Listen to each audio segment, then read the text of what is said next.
We came into New York, we started asking everybody, hey, we want to find the best bourbon bar around, we want to find the place that really knows bourbon. Most of them said, Char 4, you got to do Char 4. You have an amazing bourbon selection. Well, thank you. Thank you. How do you classify this place? I guess it's hard to classify because it's a little bit new, a little original, I suppose. But certainly a bourbon-centric or whiskey-centric restaurant. We have artisanal foods, mostly American, with southern influence, lots of barbecue.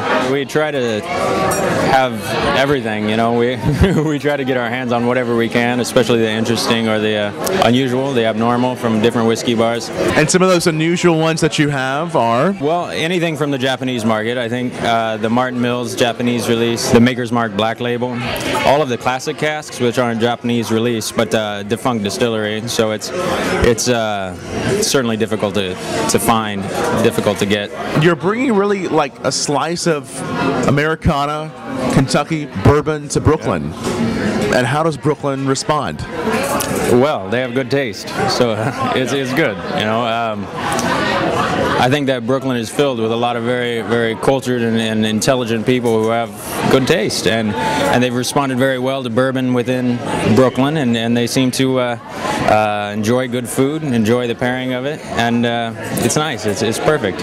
What inspired the idea to have this place? Well, Michael Sumpas, one of our owners, had a private collection, which was basically our collection, maybe a little larger, and he really wanted an American whiskey something, and so teamed up with Sean Josephs, our other proprietor, who really has had a foot in, well, both feet in restaurants for some time, and he developed the concept of kind of an American artisanal restaurant with southern influence, with barbecue, and put Char No. 4 together.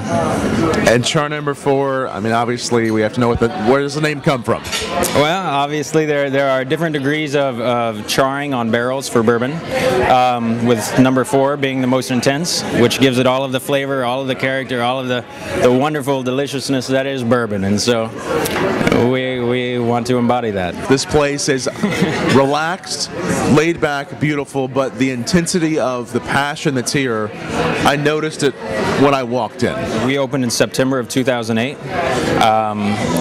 From go, people were very receptive, very responsive, and we've been blessed. We've been very fortunate to have to be in a great neighborhood, to have people really follow us. I mean, you know, it's hard to say that there are trends about bourbon, because I think, like bacon, it's just always there, and people will always eat it, and it'll always be wonderful. You know, like barbecue, it's just something that people will always come back to. And but everyone, of course, says there's a new resurgence of rye or of whiskey or of bourbon, and we've been fortunate, been blessed to really be spearheading or a part, at least, of it here in Brooklyn.